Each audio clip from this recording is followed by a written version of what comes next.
Hello, my lovelies. I'm Ginny O, the author with no last name, and this is Ginny O Reviews, the part of the channel where I review an independent science fiction or fantasy book. This week, I'm reviewing J.I. Rogers' The Korpes File, a political military science fiction novel.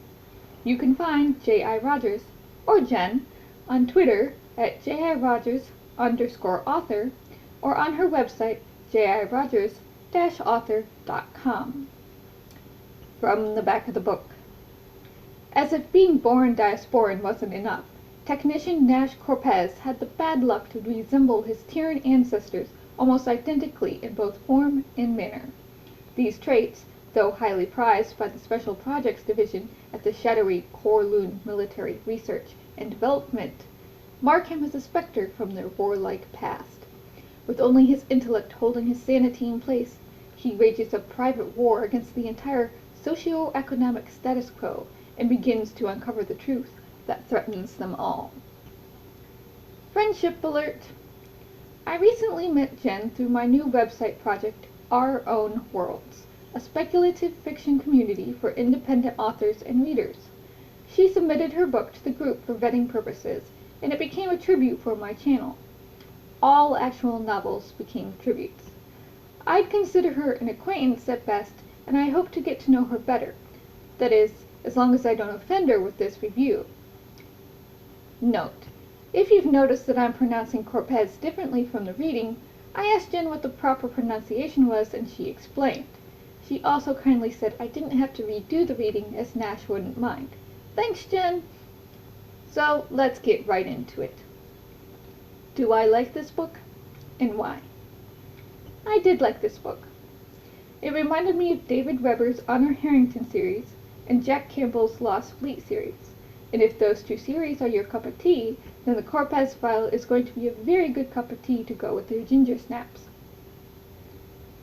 However, let me rip off the band-aid and say I'm giving it 3 Gingersnaps because while I liked it, it wasn't precisely my cup of tea. The Korpes File is the type of book that I have to read in one sitting because I know if I put it down, I'll simply never come back to it. The book is good as written. This is not a put down of Jen's style of writing, because she fits very well in with the political military science fiction genre tropes in writing methods, and she does it well. The Korpes File is set in a world that's full of conflict based on racism and xenophobia. There's a lot of history and cultural nuances that I can tell have been well thought out. The talk of technology and the biomedical terms used didn't pull me out of the world. There's a lot to be explored, from what happened to make the world this way, to what exactly is the seep, and what are the biological differences in the races. Plus some interesting religious stuff she barely touched on. The Korpes File's story is spread over a lot of different characters, though the main focus and main character is technically Nash Korpes. And as the central character, and a person of which the larger plot is revolving around, Nash is flat. What I mean is, even after reading the entire book, I can count what I know about Nash on one hand. He's a prodigy, he likes cigarettes and beer, he loves Roz, and he has a temper due to his biology. There honestly isn't much more to him than that, and for a book calling The Korpes File, that's worrying. In fact, it makes the back blurb misleading. Some of this I lay at the feet of the conventions of a poly-military sci-fi style book. These type of books have a tendency to want to show you everything that is going on with every character, even if hiding the information from the reader, as the main character doesn't know it, would be more impactful later on when the main character discovers the information. Having to show so much information instead of holding it back until it is important to the main character leaves us with too many characters and no way to give them all arcs in the greater story, especially when the story is written in third-person limited omniscient.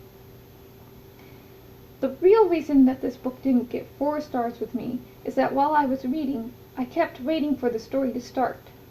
There was plenty of conflict, plenty of action, and things were happening, except most of the characters didn't have any agency, and the ones that did showed up and left in a scene or two.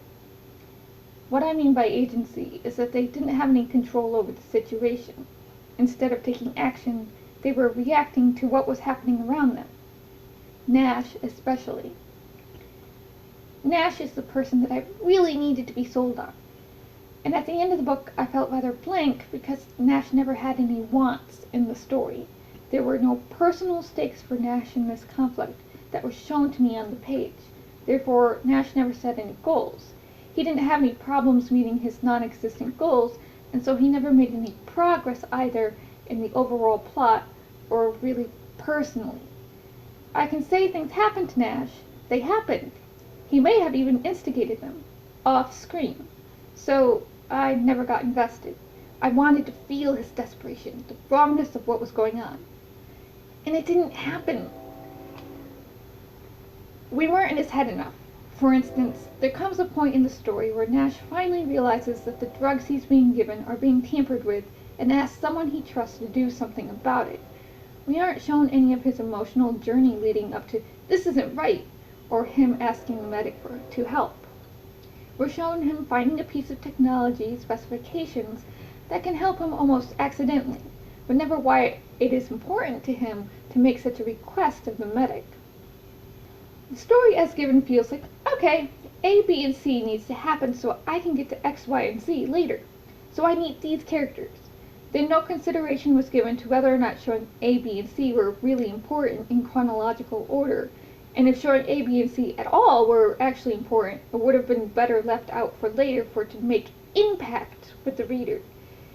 Dylan is a huge example of this, as is Trent. Roz came and went without making much of a dent. That entire bit was unbelievable, honestly. I wanted that gut punch. Hit me with it. Hit me when you hit the important character. Nash. Uncertainty is fine. I like it. But because I know what was going on, I never felt it.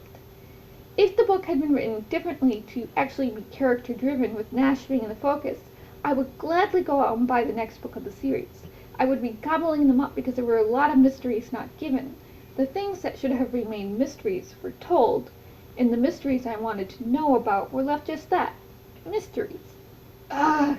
And I want to know the history and the different cultures and the food and the clothes. Give it to me! Gimme! This book didn't make me feel anything, and I desperately wanted to feel something.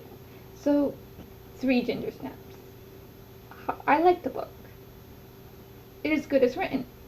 I wouldn't recommend it to anyone I know without asking if they like polymilitary sci-fi first. However, if political military sci-fi is your cup of tea, I hope you give the Korpes File a try.